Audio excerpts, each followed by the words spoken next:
بسم اللہ الرحمن الرحیم۔ السلام علیکم۔ سیکنڈ ایئر ہم پڑھ رہے ہیں قرطبہ کا قاضی، اور ہم نے پڑھا تھا یہاں تک قوس رحلت بجتا رہتا ہے، یعنی یہ جو روانگی کا سائرن ہے جو بجایا جاتا ہے وہ بج رہا ہے، اور ادھر ایوان میں حلاوہ گھبرائی ہوئی آتی ہے اور دریچے میں سے باہر جھانکتی ہے۔ حلاوہ لے گئے کھڑکی کھول کر باہر دیکھنے لگتی ہے۔ باہر کے ہجوم کا شور و غل سنائی دیتا ہے، یعنی باہر دیکھتی ہے اور لوگ بہت جو ہے وہ شور مچا رہے ہوتے ہیں۔ جب اس کو جو ہے وہ زبیر کو لے جایا جا رہا ہوتا ہے، وہ آیا، وہ اسے لے آئے، یعنی اب وہ خود سے یہ سارا اس مکالمے میں خود سے جو ہے وہ گفتگو کر رہی ہے، خود سے باتیں کر رہی ہے۔ میرا بچہ میری آنکھ کا تارا، چونکہ حلاوہ نے اسے پالا پوسا ہے، جوان کیا ہے، وہ اسے بہت عزیز ہے، لہٰذا وہ دیکھ رہی ہے کہ اس کو لے آئے ہیں پھانسی دینے کے لیے، اور وہ خود سے کہہ رہی ہے کہ میری آنکھ کا تارا، یعنی جو مجھے بہت عزیز تھا، جو میری جان تھا، ارے دیکھو تو کیسے تن کر چل رہا ہے۔ اب یہ اس کے جو کلمات ہیں یہ ایک طرح کا دکھ اور پریشانی کو بھی ظاہر کر رہے ہیں، اور اپنا کیتھارسس کرنے کے لیے وہ اس طرح کے جملے استعمال کری کہ دیکھو کیسے تن کر چل رہا ہے، اس کا باہر نکلا ہوا سینہ دیکھو، سانس کس بے خوفی سے آ جا رہا ہے، یعنی اسے کوئی ڈر نہیں، اسے کوئی خوف نہیں، وہ بہت بہادر ہے، موت کی طرف جا رہا ہے، لیکن اس کے باوجود وہ خوف زدہ نہیں ہے موت سے۔ شاباش میرے لاڈلے شاباش۔ اب جو ہے وہ اس کو ستائشی کلمات جو ہیں وہ ادا کر رہی ہے کہ سر اٹھائے رکھ، سر اٹھا کے جو ہے وہ جینا اور مرنا بھی، تم پر ہم سب کو ناز ہے، ہم سب تم پر فخر جو ہے وہ کر رہے ہیں کہ تو اتنا بہادر ہے، تجھ پر میرے دلارے، تجھ پر جس سے مر جانا ہے، میرے دلارے یعنی میرے لاڈلے جو تو مرنے کے لیے جا رہا ہے، ہمیں تم پہ ناز ہے، فخر ہے کہ تو سر جو ہے وہ اٹھا کر چل رہا ہے اور سینہ تان کر جا رہا ہے موت کی طرف، اور پھر بھی خوف زدہ نہیں ہے، دیکھ لو اسے، دیکھ لو، خود سے کہہ رہی ہے کہ آخری بار اسے دیکھ لو، یہ پھر کبھی نظر نہیں آئے گا، جس کے بدن میں گرم خون لہریں مارتا تھا، پر جس کے دل میں قاتل کے لہو کی ایک بوند بھی نہیں، یعنی وہ جو زندہ جب تھا اس کے بدن میں خون لہریں مارتا تھا، یعنی جس وقت وہ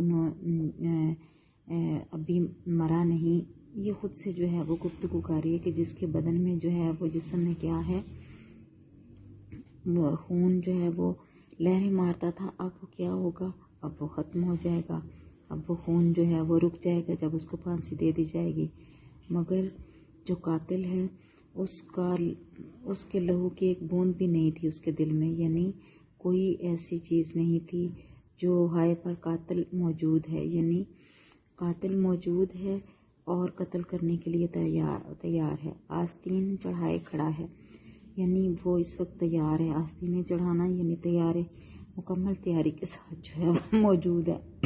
الہی آج کا آفتاب یہ کیا دیکھ رہا ہے، یعنی آج کا سورج یہ کیا دیکھ رہا ہے، آج کی روشنی میں یہ کیا ہو رہا ہے کہ ایک باپ اپنے بیٹے کو پھانسی دے رہا ہے۔ رب العالمین، اے تمام عالموں کے رب، تو خود اپنی آنکھیں بند کر لے، یعنی تو نہ دیکھ کہ کتنا بڑا ظلم ہونے والا ہے، کتنی پریشانی کی بات ہے، بیٹے کو باپ کے ہاتھ سولی دینے کو ہے، یعنی باپ اپنے بیٹے کو خود اپنے ہاتھوں سے سولی دے گا، کوئی شخص بھی ایسا نہیں جو اس کو سولی دینے کے لیے رضامند ہو۔ تیری دنیا میں کبھی یوں بھی ہوا تھا، یعنی کبھی ایسا بھی ہوا تھا کہ کسی باپ نے اپنے بیٹے کو اپنے ہاتھوں سے سولی پر چڑھایا ہے، ارے دیکھو تو میرا بچہ ہاتھ چوم رہا ہے، میرا بچہ ہاتھ اپنی آنکھوں سے لگا رہا ہے، یعنی اپنے باپ کے ہاتھ چوم رہا ہے جو ہاتھ اسے سولی دینے کے لیے تیار ہیں۔ کتنا فرما بردار ہے، مرتے ہوئے بھی، اور اتنا بڑا ظلم کرنے جا رہا باپ، اس کے باوجود بھی وہ سعادت مند بیٹا ہے اس شخص کے جو اسے سولی پر چڑھانے کو ہے، یعنی اس شخص کے ہاتھ چوم رہا ہے جو اسے سولی پر چڑھانے کو تیار کھڑا ہے، اس کے دل میں ذرا بھی رحم نہیں کہ جو مقتول ہے وہ اس کا بیٹا ہے۔ جلدی رے جلدی میرے رب اس کی روح کو جھٹ اپنے دامن رحمت میں لے لینا۔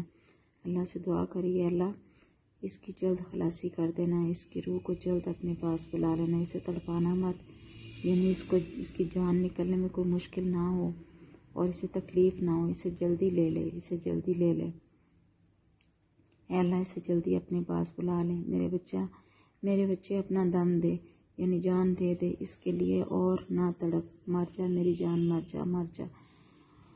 اس سے جو ہے یہ باتیں کرتی ہوئی جو ہے وہ کہہ رہی ہے کہ تو جلدی مر جا، تڑپنا نام، تیری تڑپ مجھ سے دیکھی نہیں جائے گی، میں ماں ہوں، میں نے ماں کی طرح تمہیں پالا ہے، اور تمہاری پریشانی اور تمہارا اس طرح سے تڑپنا، جان دینا میری برداشت سے باہر ہو جائے گا۔ کوثر رحلت تھم جاتا ہے، یعنی وہ جو کوچ کا نکارہ جو بج رہا ہوتا ہے وہ رک جاتا ہے، ہجوم میں سے گریا اور بکا کا ایک دلدوز شور اٹھتا ہے اور بتدریج گھٹ جاتا ہے، یعنی ہر طرف پورا ہجوم جو ہے اس میں لوگوں کے رونے دھونے کی آوازیں آتی ہیں، ایک دم بہت زیادہ شور اٹھتا ہے رونے دھونے کا، اور پھر آہستہ آہستہ جو ہے وہ ختم ہو جاتا ہے۔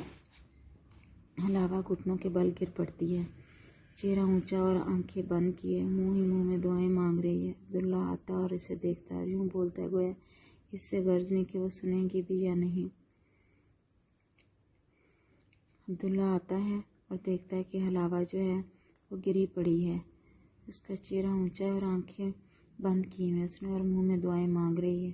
عبداللہ اب بھی دعا مانگ سکتی ہے رب العالمین، اگر میں دعا مانگ سکتا اور میری دعا قبول ہو سکتی تو ایک موت اور ہوتی، یعنی عبداللہ کہتا ہے کہ اے اللہ اگر کوئی ایک اور میری دعا قبول ہوتی تو ایک موت اور ہو جاتی، یعنی مجھے بھی موت آ جاتی، میں مر جاتا یہ دیکھنے سے پہلے کہ زبیر کو پھانسی دے دی ہے اس کے باپ نے، قاضی نے پھانسی دے دی ہے۔ اس کے آخری الفاظ علاوہ سن پاتی ہے، دعا بند کر کے آنکھیں کھولتی ہے اور اس کی طرف مڑتی ہے۔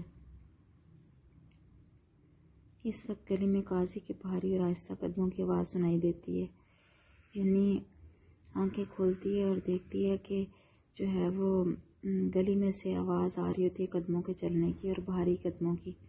حلاوہ سمجھ جاتی ہے کہ یہ قاضی کے قدموں کی آواز ہے۔ حلاوہ کھڑی ہو جاتی ہے اور بے حس حرکت مگر متوقع انداز میں کھڑی رہتی ہے۔ عبداللہ کو بھی قدموں کی آواز سنائی دیتی ہے، مڑ کر دیکھ کر ایک طرف ہٹ جاتا ہے، انہیں معلوم ہے کہ قاضی جو ہے وہ آ رہا ہے، اور وہ ایک طرف ہو جاتے ہیں۔ عبداللہ وہ آ رہا ہے اور انتہائی قوت ارادی سے کام لے کر سنبھلنا چاہتا ہے، یعنی وہ اپنے اوپر اپنی پریشانی اور اپنی جو کیا ہے اس کو بہت مضبوط ارادے کے ساتھ جو ہے وہ قائم رکھنا چاہتا ہے کہ کہیں میری کمزوری ظاہر نہ ہو جائے۔ گلی میں سلاخوں والے دروازے کو دیکھ کر رک جاتا ہے جہاں سے اس کے بیٹے کو لے کر جاتے ہیں، اس دروازے کو دیکھتا ہے، رکتے تک کھوئی ہوئی نظروں سے اسے دیکھتا ہے اور پھر ذوق کو سنبھالتا ہوا آگے بڑھتا ہے کہ اس میں اس کا بیٹا جو ہے وہ قید تھا اور کمزوری کی وجہ سے اپنے آپ کو سنبھالتا اور آگے بڑھتا ہے۔ ایوان میں آتا ہے، اٹھتا ہے اور سیڑھیاں چڑھنے لگتا ہے، وہاں اپنے گھر میں داخل ہوتا ہے اور اوپر جو ہے وہ اپنے کمرے میں جانے لگتا ہے، اوپر کے دروازے تک پہنچتا ہے، اندر داخل ہو جاتا ہے، اپنے کمرے میں چلا جاتا ہے، اندر سے زنجیر کھلنے اور تالے میں کنجی گھومنے کی آواز آتی ہے۔ اس کے بعد پھر کیا ہوتا ہے کہ وہ دروازہ جو ہے وہ بند کر لیتا ہے، مقفل کر لیتا ہے۔ ذرا سی دیر میں اوپر کی منزل کی کھڑکی میں سے اس کا ایک ہاتھ نکلتا ہے اور کھڑکی کو بند کر کے اندر سے مقفل، یعنی دروازے بھی بند کر لیتا ہے، مقفل کر لیتا ہے، اور کھڑکی جو کھلی ہے اس کو بھی بند کر لیتا ہے۔ اس نے حلاوہ کہتی ہے اس نے دروازہ بند کر لیا، قاضی نے دروازہ بند کر لیا، اس نے اپنے آپ کو بند کر لیا ہے، یہ دروازہ اب کبھی نہ کھلے گا، ہم اب اسے کبھی نہ دیکھ سکیں گے، کبھی زندہ نہ دیکھ، یعنی وہ بھی اب زندہ نہیں رہے گا، جس نے اپنے ہاتھوں سے اپنے بیٹے کو سولی پر لٹکایا ہے، تو اب وہ کبھی بھی زندہ نہیں جو ہے وہ نظر آئے گا۔ مشقی سوالات ہیں، مختصر جواب دیجیے۔ حلاوہ زبیر کی دایا کو زبیر کے ساتھ اس قدر لگاؤ کیوں تھا؟ حلاوہ کو زبیر کے ساتھ اس لیے لگاؤ تھا کہ اس نے اسے گود میں لیا، دودھ پلایا، اور اس وقت زبیر کی عمر 3 دن کی تھی جب اس کی ماں جو ہے وہ اس دنیا سے چلی گئی، اور زبیر کو حلاوہ نے اپنی بالکل سگی ماں کی طرح پالا۔ عبداللہ خانہ زاد نے زبیر کو پھانسی کے پھندے سے بچاؤ کے لیے کیا کیا جتن کیے؟ عبداللہ نے زبیر کو پھانسی کے پھندے سے بچانے کے لیے بہت کوشش کی۔ سرکاری افراد اور شہر کے دوسرے تمام لوگوں کو زبیر جو پھانسی دینے کے لیے جو ہے وہ جنہوں نے دینی تھی ان کو جو ہے وہ شہر سے دور بھیج دیا۔ انہیں تیار کیا کہ وہ زبیر کو پھانسی نہیں دیں گے، اور شہر میں داخل ہونے والے ہر شخص سے وہ قسم لیتا انہیں زبیر کی پھانسی سے کوئی دلچسپی نہیں ہے۔ زبیر نے کیا جرم کیا تھا کہ جس کی پاداش میں اسے پھانسی کی سزا ملی؟ زبیر نے اپنے باپ کے دوست کو قتل کیا۔ یہ شخص زبیر کی محبوبہ سے محبت کرتا تھا۔ زبیر کو پھانسی دینے کی خدمت کے لیے قرطبہ کا کوئی فرد بھی کیوں میسر نہیں آ رہا تھا؟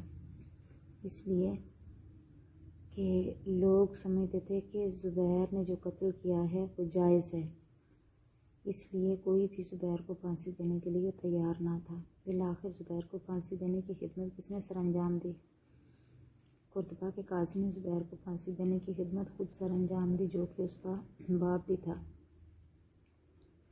پھانسی کی سزا پر عمل درآمد کے بعد قاضی یحییٰ بن منصور نے اپنے کمرے کا دروازہ کیوں مقفل کر لیا؟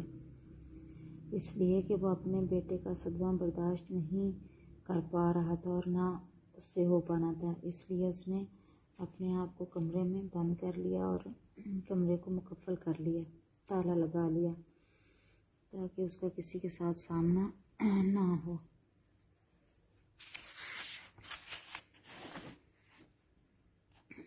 اس کے بعد دوسرا سوال ہے، درجہ ذیل محاورات کا مفہوم واضح کیجیے۔ یعنی مفہوم واضح کرنا ہے، محاورات کا کام تمام کرنا۔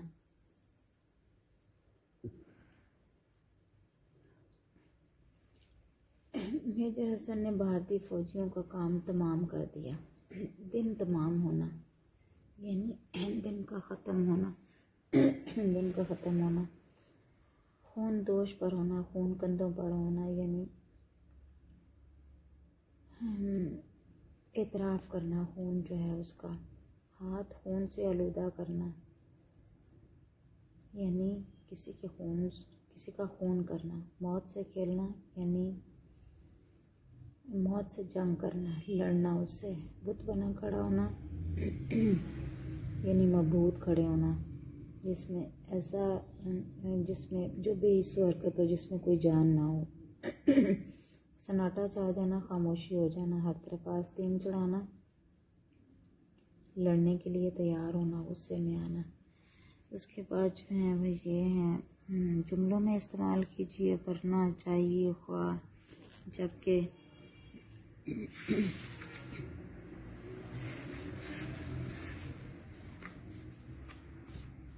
یہ کوئی مشکل کام جو ہے وہ نہیں ہے، اس کے لیے بہت آسان ہے۔ اب اس پہ جو ہے وہ میں وقت نہیں لگاتی۔ اس کے بعد جو ہے اس ڈرامے کے سب سے اہم کردار کا تجزیہ کیجیے۔ سب سے اہم کردار قاضی یحییٰ بن منصور کا ہے۔ وہ بہت مضبوط اعصاب کا مالک ہے اور انصاف کے معاملے میں انتہائی سخت ہے۔ اس نے حکم صادر کیا ہے کہ قتل کا بدلہ، چونکہ قتل ہے کہ زبیر نے قتل کیا، لہٰذا اس کے بدلے میں اس کو بھی جو ہے وہ پھانسی دی جائے گی، چونکہ اس نے جو ہے وہ قاضی کے دوست کا قتل کیا ہے۔ لہٰذا یہ جو کردار ہے بہت اہم کردار ہے اس پورے ڈرامے کا، جو اپنے ہاتھوں سے اپنے بیٹے کو پھانسی پر چڑھاتا ہے، سولی پر لٹکاتا ہے۔ اس کے بعد ہے سبق کے متن کو پیش نظر رکھ کر خالی جگہیں پر کیجیے۔ سارے ڈیش میں ایک شخص نے جو کسی کے حکم سے بھی اسے سولی چڑھائے۔